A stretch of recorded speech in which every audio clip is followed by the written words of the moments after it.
10. Shotgun wedding. Marriage and weddings back in the medieval ages were practiced very differently compared to today. Back then, people started getting married and having kids very, very young. Usually, girls would be married off as soon as they hit puberty, so around the age of 12, and they would start popping out as many spawn as possible because the high infant mortality rate made it very difficult to grow a family. On top of the duty to further the population, these marriages weren't for love. Arranged marriages were the norm back then because it was mostly used to join families for status or alliances, or because your dad owed Billy from down the block a favor and he offered you to his son Billy Jr. Marriage ceremonies were also very different back then. Because marriage wasn't as big of a fuss as it is now, it didn't matter where you got married or how soon. You could get engaged in the morning and be married by lunchtime if you really wanted to. Most people didn't need permission to get married, so they could hold the ceremony anywhere. Marriage ceremonies could be held in places like pubs, in the middle of the street, or even in bed. Because of this, it made it really hard to know who was married and to whom until the 12th century, when it was declared a holy sacrament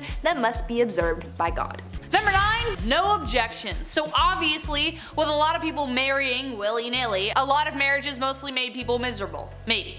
Enemies to lovers is my favorite book trope, so who knows how spicy things actually got. I hate you, I love you, next day, I don't know. But the famous line, "Speak now or forever hold your peace," only got introduced in 1215 to try and flesh out drama before they couldn't go back. In the Middle Ages, drama, discovered after marriage vows were exchanged, caused major problems since divorce wasn't easy or, accepted. We will get to that later. For instance, Joan of Kent, who was known for marrying Edward the Black Prince and mothering Richard II, had a secret marriage when she was 12 years old. She didn't get approved. In her early teens, she was married to an aristocrat, but the secret marriage was discovered after 8 years. The papal court had to overturn it and return her to her knight. He died 11 years later, and it was after that her cousin Edward married her.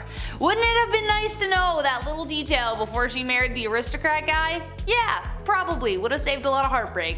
Hence why the "speak now or forever hold your peace" was introduced. On number 8, watching consummation. Back in medieval times, depending on the century, weddings either meant a lot or meant nothing at all. If it was the early medieval age, then no one really gave a hoot about marriage, and I'll get to that later. But later, in the medieval age, marriage became a holy sacrament, and this sacrament had to be consummated. On the night of the couple's wedding, they would do the good old brown chicken, brown cow, boom boom pow, OMG wow, which could have been a positive or negative experience depending on circumstance, but it was also a little weird because there would be people watching it all happen. That's right guys, after the ceremony and reception, people would follow the bride and groom up to the bedroom and be like, "Hey Joe, grab the popcorn, we're watching the live showing of 50 Shades of Grey," and Joe would be like, "Yo bet," and then that's exactly how it happened. Anyways, this was all done so that there were witnesses to the consummation, so that the marriage's validity could be backed up. So if anyone tried to deny that their marriage was legit, Joe with the popcorn would be able to back up the bride and groom and confirm that everything happened. Kinda kinky, kinda weird. Number 7, dowries. Today's weddings are so insanely expensive. I don't know if it's ever gonna happen for me, for that reason alone. But, they kind of replaced the dowry altogether. But what was a dowry? It was a set of assets, money, material, goods, real estate that would be given to the groom once the couple united. The purpose of the dowry was to entice a groom to marry the bride if he wasn't already attracted to her. A kind of, "we will pay you to marry our daughter" kind of vibes. But it also acts as a kind of insurance for the bride. Should the marriage end in divorce, the husband is expected to pay it back. So yes, there were indeed take-backsies if things got really bad. Though considering divorce and annulments were rare and the money really never belonged to her, not the best rule to live by, but the groom would also pay something called the bride price or bride wealth. The groom was expected to pay a sum either in assets or money to secure a lady's hand in marriage. This implied security for the bride and their family. But yes, in both accounts, technically, a bride could be bought and sold for whatever price the family/groom deemed appropriate, so really just a marriage pawn. At number 6, shoes! Back in the days of old, shoes were apparently a huge staple in society. They were pointy and weird and expensive and complicated and were even integrated into marriage practices. During the wedding ceremony, it was a tradition for the father of the bride to take one of the bride's shoes and give it to the groom. The groom would then then tapped the bride on the head with a shoe in a token of his authority. But the shoe traditions don't stop at bopping people on the head like little bunny foo-foo. You know how these days there's a tradition of throwing the bouquet at weddings, and apparently whoever catches it is the next to get married? Well, that tradition sort of came from the medieval tradition of throwing shoes at weddings. Instead of throwing flowers, brides would throw shoes at their bridesmaids to determine who was next to walk down the aisle. Now this whole bride throwing things idea has failed me before because I caught a bouquet once and I'm as single as ever, so maybe someone needs to chuck a shoe at me or something this time. Please. Number 5, the bedroom trial. So divorce, again, wasn't a thing. On the upside of dying early, it potentially meant that you weren't locked in a marriage for too long. If the marriage did end, it wasn't a divorce, it was an annulment, which was very expensive. A common reason this happened was due to consanguinity, which was close relations by blood or marriage, which was forbidden. Other grounds would be adultery, leprosy, and impotency. Also failure to concede to the marriage debt, which was the obligation for both spouses to engage sexually. It actually didn't matter where this happened, you had to do it even if it was in a church. It was a big deal. Enter the bedroom trial. Court cases from the 14th century show records that bedroom trials took place that would determine whether a marriage should continue. The bedroom part is exactly as it sounds. The man and the woman were placed in a bed together and were to be watched by the wise women for several nights. If over the course of the night the man's member remains of no use, i.e. impotence, then it was determined that the marriage should end. But the wise women were most likely either complete strangers or the groom's grandmother. So I doubt that would have helped with the getting it up part.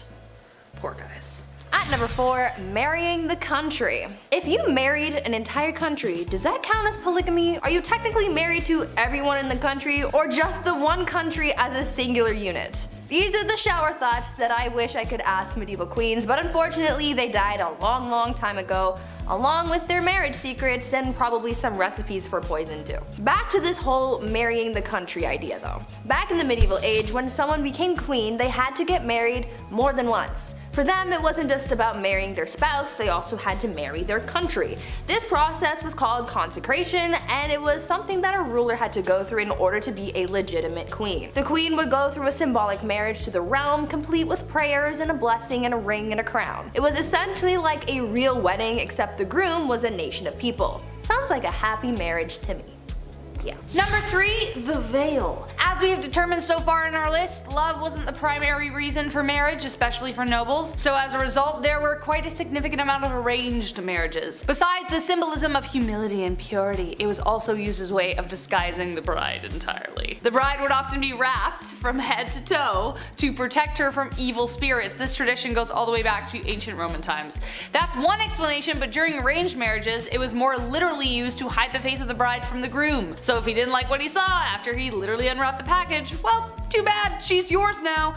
Eventually veils progressed to being much smaller, but the tradition of revealing the bride to the husband to declare ownership remained a tradition even to this day, kind of, except now it's more romantically idealized. Did you see Priyanka Chopra's awesome veil in that? You know the one. At number 2, long distance marriage. You know how during the pandemic people started having Zoom weddings? Well, in a way, people have been doing something similar since the medieval ages. Back then, a lot of weddings were simply for political reasons, and so a big ceremony was rarely needed. So when two people from different kingdoms were getting married, they didn't necessarily need to be there for the wedding. Instead, they could send proxies and have someone marry their new spouse on their behalf. This would be the legal binding of marriage, you know, the paperwork side of things. But once both parties could finally meet in person, then they would hold a second ceremony with all the pomp and circumstance that you would expect. And yes, it still included the whole watching the consummation thing. Ew. This proxy marriage actually happened to Marie Antoinette, and her brother was her proxy until she could get to the formal ceremony. So now we know that even back then, you didn't have to show up on time to your own wedding, and you could just get someone else to do it. Sounds a little cold to me, but like I've said before, love is dead and it died a long time ago. Mic drop, thank you. Number 1, last but not least, and this is the most messed up, the Lord's Right. This one is definitely the most messed up tradition, and I don't even know how it was justified in the first place. Like, why was it even in place? Someone clearly made this happen so they could piss people off. The last thing anyone wants at their wedding is someone interfering with the wedding night. As we know, people for the most part had to observe the ceremony, but the Lord's Right was something even more horrific. The droit de seigneur was a feudal right that existed in medieval Europe that gave the lord of the land the right to sleep with the bride on the first night of the marriage. That's right, so most often they would take the bride's virginity. Now, just how often this rite was carried through is debated, but if your lord had a particular vendetta against you, it wouldn't be surprising. This rite could also extend to a lord taking the virginity of every woman in the village, even if they didn't want to get married. It was ridiculous. However, late Middle Age and Renaissance era texts don't clearly determine whether this practice ever occurred. Texts from 15th century Switzerland references the Lord of Mar demanding the right of the first night or a hefty fee. So either you pay for it or I do it. The droit de seigneur was depicted in Mel Gibson's Braveheart, which added to the infamy of the idea, but no physical evidence determines whether any lord actually did it, but it did technically exist. Gross. Number 10. Naughty naughty. There's a reason we don't do things like we did in ye olde times. We didn't know, but now we do. So there's really no excuse for acting up. A very common practice for marriage back in ye olde times was to marry a girl at the age of 12. And in case you're wondering, no, the man was nowhere close to the same age. Yes, it's just as gross as you think. No, I'm not happy talking about it, but that's just the way things went. I can just imagine how happy those young ladies were when their parents came to them and said, listen, the lord across town fancies you and the dude's got the bag. So you're gonna marry him so mommy and daddy can get the bag too. That's just one example of the medieval business transaction. I mean, marriage. Marrying for love.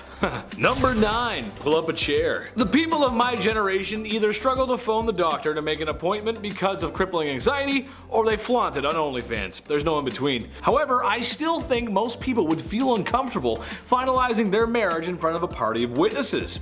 I honestly cannot think of a more awkward situation. Do you cheer them on? Are there sports commentators talking about the moves? Are there snacks? You could be there for 30 seconds, or 10 minutes depending on who you're watching. It just seems like a lot of unpleasant viewing to walk out of a room later to then all agree that yes indeed, that couple is married now. But hey, that's just how it went. Witnesses or family would watch you do what animals do on the Discovery Channel. Number 8. The birth factory. Soap and sanitation is one of the greatest things ever invented. Don't you just love taking a hot shower after a long day? Oh, I know I do. Hygiene was not the greatest back then, and while not the only factor, it did contribute to a high infant mortality rate. It was just one of the many factors. So, when young women were married, and married rather quickly, it was time to start pumping babies out. It's more of a quantity over quality kind of thing. Before marriage was declared a holy sacrament, these things were happening everywhere. Pubs, town squares, heck, even in your house. Now, for the people at home, can you tell me how you feel about the holy sanctity of marriage?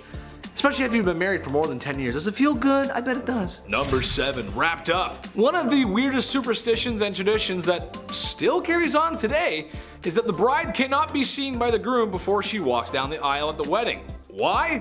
Well, it's bad luck. After all, that could ruin a marriage. Not like any other factors would have a hand in that. Like in-laws from hell, or spending way too much money on the wedding, putting you in crippling debt right as you're just about to start your life together, right? Well, this was the way of the medieval wedding, and something used to even keep things mysterious was for the bride to wear a veil. It was thought that it would protect her from evil spirits, but also keep her from being seen by the groom, which honestly sounds like it might have been worse. So when the groom got to unwrap his wife, if he didn't like it, well, sucks to suck, brother. Just imagine your bride walking down the aisle, and then, yes, I will get married to you. Let's do it. Number 6. Mr. Steal Yo Girl. This one's pretty messed up. I'm not even sure how this was even possible, but hey, here we go. So on your wedding night, it was the legal right of feudal lords to come on down to your place and shack up with your soon-to-be wife. What? Who most likely was a virgin? That's right, the government would come down and fornicate with your wife. Sounds just like the IRS. Anyway, this messed up tradition is somewhat shrouded in curiosity due to its extremely uncomfortable nature and its legitimacy. It may or may not have happened, or at least if it did, it might not have been as commonplace as some people may think. Moving forward, I think it's safe to say that this tradition can stay in the past, as there's no need for the mayor of my town to be sweet talking to my wife during the wedding. Hey, Mr. Mayor, you get your hands off of her. Number 5, Mamma Mia. The best man at your wedding was most likely the groom's best friend, who he most likely met in college, and probably was part of his fraternity. And when given the mic to make a speech that was slightly inappropriate for younger audiences, the most common words of his vocabulary were probably bro and dude. All college friends put aside, the best man of the past had more of a greater responsibility than regaling the tale of the kegger at Stacy's house. Besides the feudal government coming to tickle your wife's fancy, there were others who wished to take the bride away, Bowser style. The best man's job was to prevent any of this from happening. Trying to get away with Koopa kidnapping meant the best man was gonna do battle with you, or just make sure the bride is protected. Like, you know, trying to run away from an arranged marriage because women are treated like property. Basically, he's a Luigi to Mario, except everyone actually respects Luigi in this case. Number 4. Arranged marriages. All this stuff sounds awful, and you might be thinking, why do these women go along with this? Well, it's because they didn't have a choice. A lot of women simply didn't have the right to choose who they married. Kind of a rough time for the ladies. I would also hardly call these marriages, as it really was more the lines of something like a business deal or a proposal. Families promised daughters to others. Being basically sold off to someone probably isn't a good feeling. For wealthier families like royals, a lot of times it was just about wealth and power, but also about keeping alliances, keeping borders in check. Your daughter marries my prince, now we're allies. Oh, you've got a son? Great, because I've got a niece that just turned 13. Gross. Number 3. Marital disputes. I like to joke around in this channel. Oh hell, who am I kidding? I like to joke around all the time. But this is kind of a touchy subject. But it's the truth, considering everything else that was going on, and it's not that far from the truth to say that women probably were not respected well inside the home either.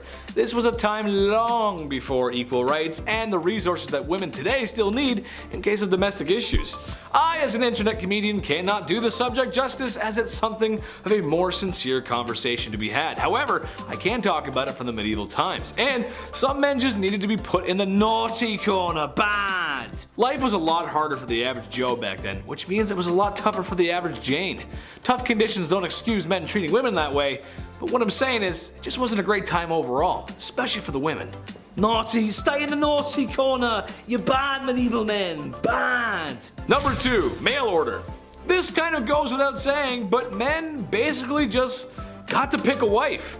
Using money, power, or because somebody just owes you a favor. You get to pick out a wife. It was basically like shopping for a new car.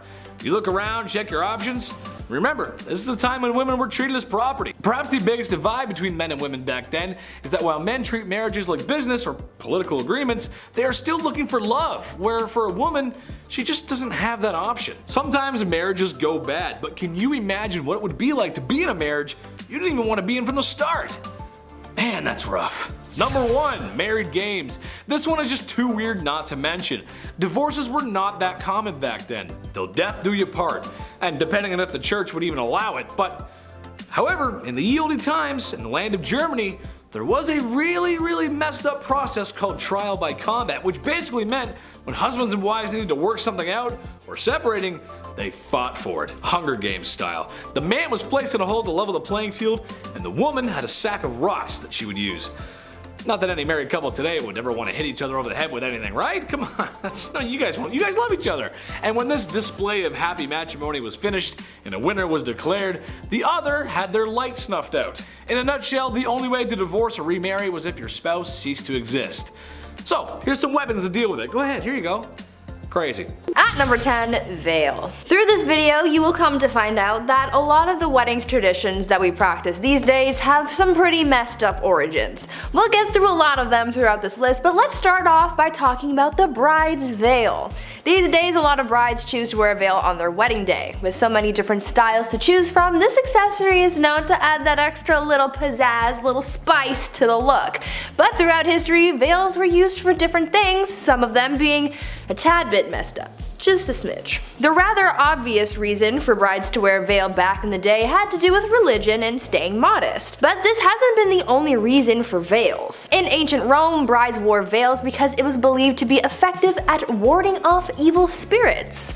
The most messed up reason for the veil though, at least in my opinion anyway, has to do with the wedding transaction, so to speak. Since back in the olden days, marrying your daughter off was seen as more of a transaction, brides would wear veils to cover their faces and they wouldn't be lifted until after they were proclaimed husband and wife, so that the groom wouldn't be able to back out if he didn't like how his bride looked. Seems pretty messed up to me, but what are your thoughts on it? Tell us down in the comments. Number 9.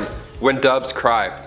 I've been to one wedding where they released doves, like actual real life doves. And I was like, do they actually do this? I couldn't believe my eyes. I didn't know it was a real thing. Why do we do this? Well, because doves mate for life and they build a nest and then they Netflix and chill until the end of their dove days. Sounds like perfect symbolism if I've ever heard it. Back in ancient Roman and Greek times, doves were often used as gifts from the bride to the groom. Pretty shitty gift if you ask me. Here's a bird that we now have to both take care of. The snow white ring-necked dove is used by magicians. They can't fly too well, they don't have a homing instinct, whereas rock doves, the ones commonly used in weddings that we see fly away over Nana's head, they have a homing instinct for hundreds of miles, so they're perfect for the gig. But they couldn't be released during foul weather and they needed 2 hours before the sun sets in order for them to fly home. The wedding band has less rules than the doves. That's amazing. Their rider is much smaller. If you were to catch one of these doves at a wedding, you were also allowed to keep it back in the day.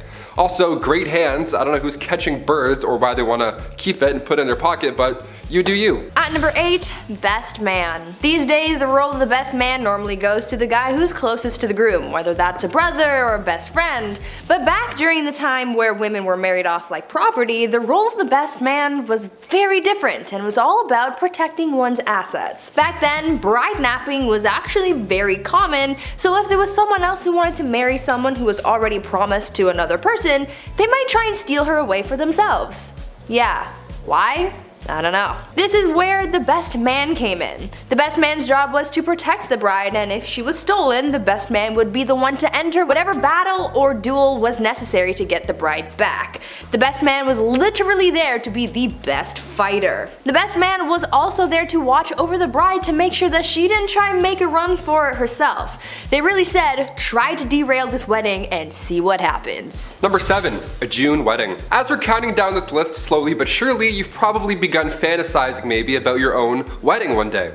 Maybe it's a beach wedding, maybe it's themed like a winter wonderland. Doesn't that sound cozy? It's your big day, get creative. They say the best month to get married is June, and from a Canadian point of view, I can absolutely agree with that. In ancient Roman times, however, getting married in June was a must, not just a thing you wanted to do. See, June was the month of the god Juno. They protect women in life when it comes to marriage and childbirth, so if it's between that and like, I don't know, Halloween, obviously we're gonna go with June. Better omens for sure. Another myth is that bathing was rarely done back then, so when majority of the population did finally, wash up at the end of May or beginning of June, that's often when it would happen. Everybody smelled nice, they felt good, and they wanted to celebrate. So it was perfect timing.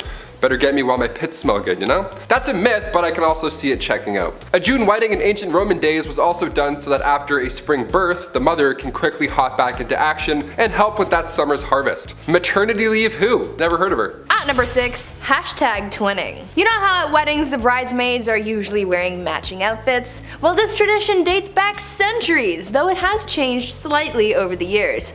Remember how I mentioned that people would sometimes try to kidnap the bride on her wedding day? Well, other than the best man and the groomsmen trying to play their part in protecting the bride from being taken, the bridesmaids also played a part in that too. The bridesmaids used to dress identically to the bride so that it would make it harder to spot her and therefore prevent anyone from kidnapping her. This practice dates all the way back to ancient Rome and feudal China and didn't really start to fade out of tradition until around the 1880s. These days you get a couple of gifts from the bride for being in her posse, but back then you didn't get anything and you had to risk your safety for your girl Becky, who doesn't even want to marry Jeff down the block. I don't know. Number 5, a toast. My favorite part of a wedding has to be the speeches or the toasts. They're always way too long or too personal or you know what, just too depressing. Just way too sad, just tears. You're like, why? Why are we talking about this? It's a nerve-wracking part, even as a guest, just to get up randomly and be like, okay, look at me everyone, hi.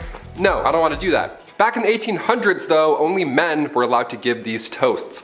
The oldest friend, the groom, the best man, and then the father of the bride. The whole thing would have been done in 8 minutes. Guys suck at speeches. They're just like, a lot of ums, that's all I'm saying. Wedding toasts go back as far as the 6th century BC. When Greeks were getting married, the father of the bride would drink the first glass of wine just to make sure it wasn't poisoned or anything. Romans would also drop a piece of burnt toast into the wine in order to make the wine taste less bitter, hence the term toast.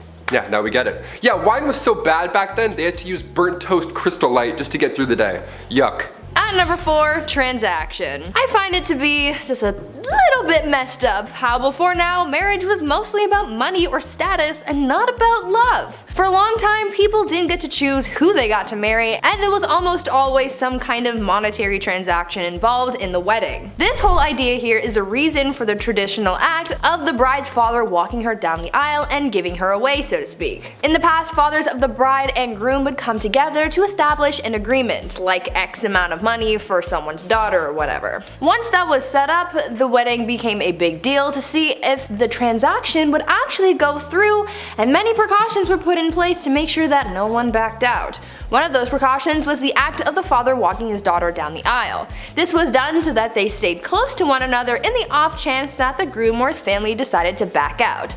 That really took the romance and sparkle out of weddings now. Number 3, wedding cake. As the youngest of 3, I can confirm that we get away with the most. The youngest often do. The middle child is just plain ignored, and then the oldest, well, they usually have the most responsibility in the family. Usually when a bride and groom cut the cake on their big day, it's for them. They save a piece till their anniversary, they put it in their partner's face, it's fun, whatever they want to do. Often in history, the eldest child would get the first slice. How lucky is that? When it came down to cutting the actual cake too, well, that meant that the bride is no longer a virgin.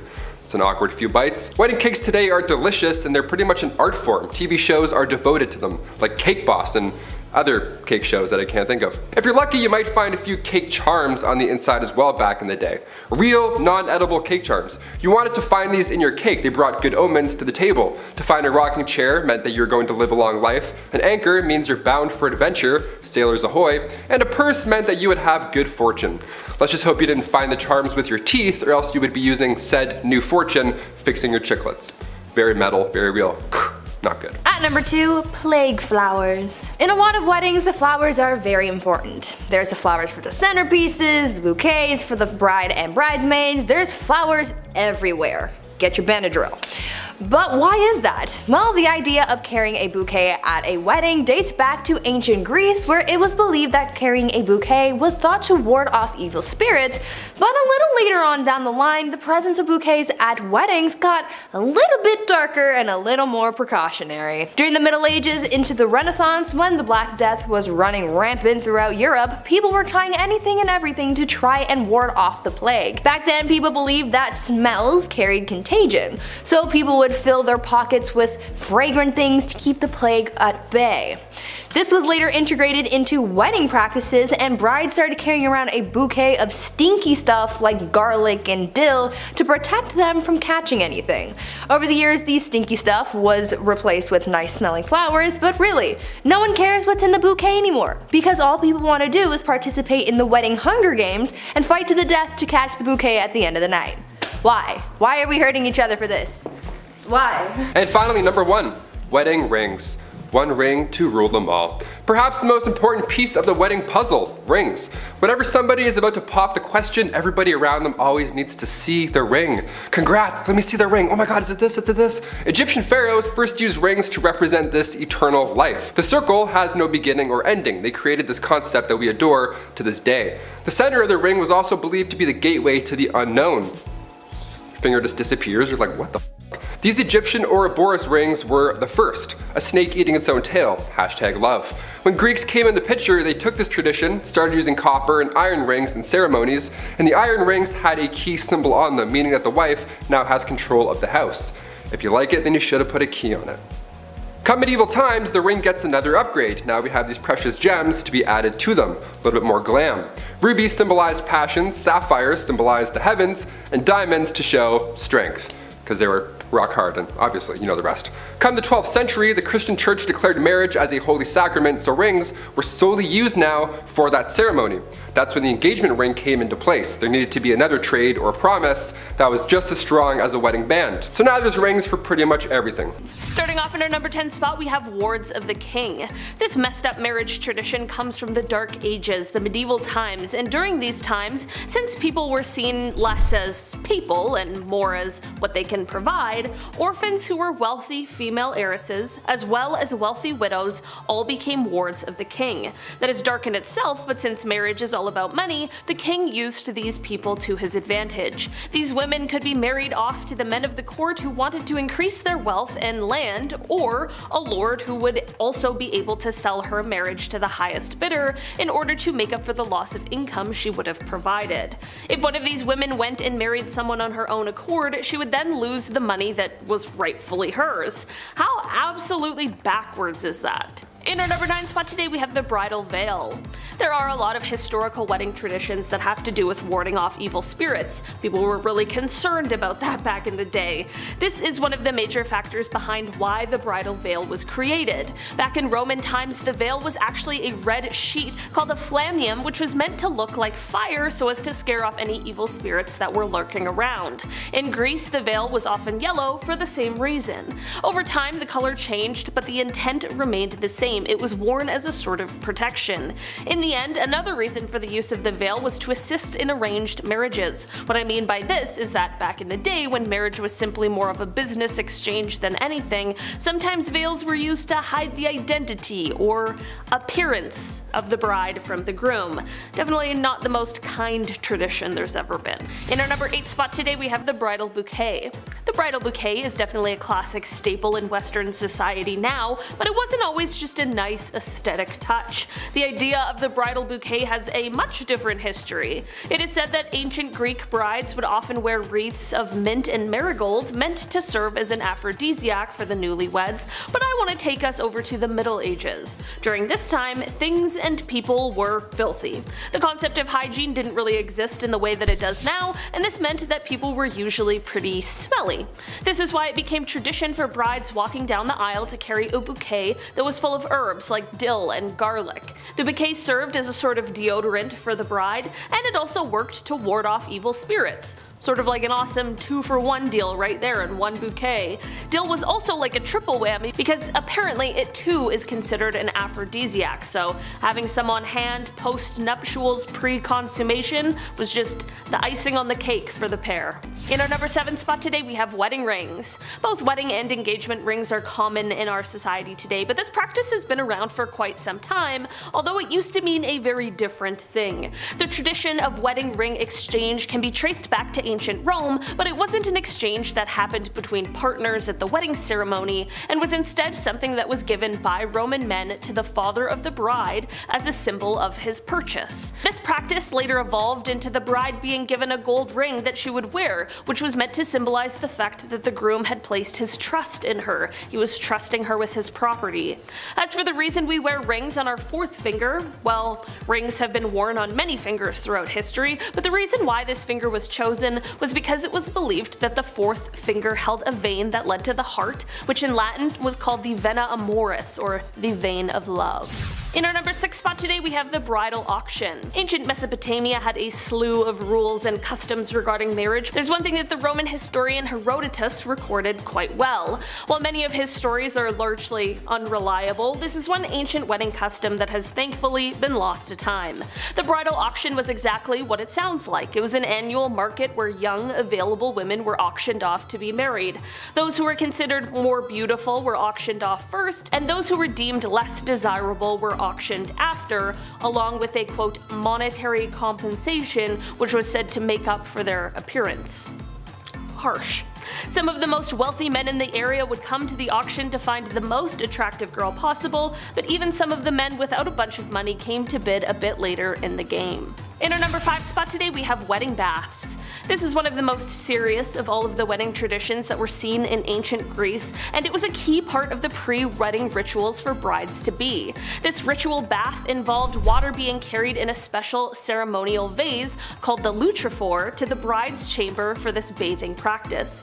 This ritual was actually so important to the people of the time that much of the time, should a young woman meet an untimely fate before being married, they would still perform this bathing ritual on the woman post-mortem. Sometimes Sometimes they would even be buried with the ceremonial vase as well, even though they had never had the chance to marry.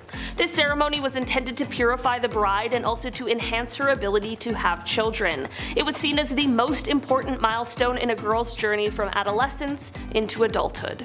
In our number 4 spot today we have courtly love. So we've discussed a bit about how medieval marriages were mostly about the transferring of wealth and land and really didn't have much, if anything, to do with love. This would obviously be a less than ideal way of living, so to make things a little more bearable, there was the practice of courtly love. This of course was for members of the court, and it allowed lords and ladies to experience love despite their marital status. This was actually a huge hit, and so many people became involved that there ended up being a list of rules posted, one of which included the rule, "Marriage is no real excuse for not loving." The courtly love saw people doing things such as dancing and giggling, and if they really wanted to get a little risque, they'd even hold hands. Sex, of course, was forbidden, however, because there are some boundaries while you're married, alright? It's just sad that people were in these loveless marriages and had to resort to things like this, all because they simply weren't allowed to marry for love. I am glad though that they were able to have some kind of freedom, I guess. In our number 3 spot today we have double consanguinity. Double consanguinity is the case that comes up when there is consanguinity from 2 sources, meaning some sort of familial relationship from 2 places. This was important in medieval times because it was common for 2 siblings in one royal family to marry 2 siblings from another royal family. The children of these couples would be considered double first cousins. They would be allowed to marry as first cousins, but they technically had an even closer biological relationship than first cousins did. This might be a little strange to a lot of us now, based on most of our ways of living and the law, but these rules were formed before the concept of genetic relationships and DNA was even known, so there of course would seemingly be nothing wrong with it during those times in history. In our number 2 spot today we have the Viking party. Okay, we've all been to a wedding before where we maybe got a little too loose, had a little too much fun, but let me tell you right now, no one did it like the Vikings. An important aspect of a Viking wedding ceremony was mead. It was a legal requirement for the bride and groom to drink a specially brewed bride ale together at the feast that took place after the wedding ceremony. It was an important step in making sure that the marriage was a binding one. The happy couple would need to ensure that there was at least a month's worth of ale ready for the wedding day, and it needed to be continually drunk throughout their honeymoon as well. The first serving of the bride ale was presented to the groom by his new wife in what was known as the loving cup. Before the groom takes his first sip, he would likely consecrate the ale to Thor by making the sign of a hammer over it and a toast to Odin. Then he would sip the ale before passing the cup to his wife. She would then make a toast to Freya before having her sip, and then it was officially party time. In our number 1 spot today we have purity. Of course, women have been subject to the weird standards of purity for hundreds and hundreds of years, but it was so bad in the medieval times that it was very common for women to have to take a type of purity test in order to assure her new husband. We won't get into the multitude of reasons why that is both horrible and extremely bizarre, because we would be here all day, but I will talk about this test that they felt necessary to do. For royals, the wedding night was usually watched by observers, which is very weird, but in an even weirder turn of events, after the marriage was consummated, it was normal for the sheets to be checked for blood. For people who were lower class, they didn't usually have observers, but there was apparently a rule for these couples that would allow the local ruler to have sex with the bride on her wedding night before the groom. But this is debated by some historians, and I truly hope that this one is actually untrue.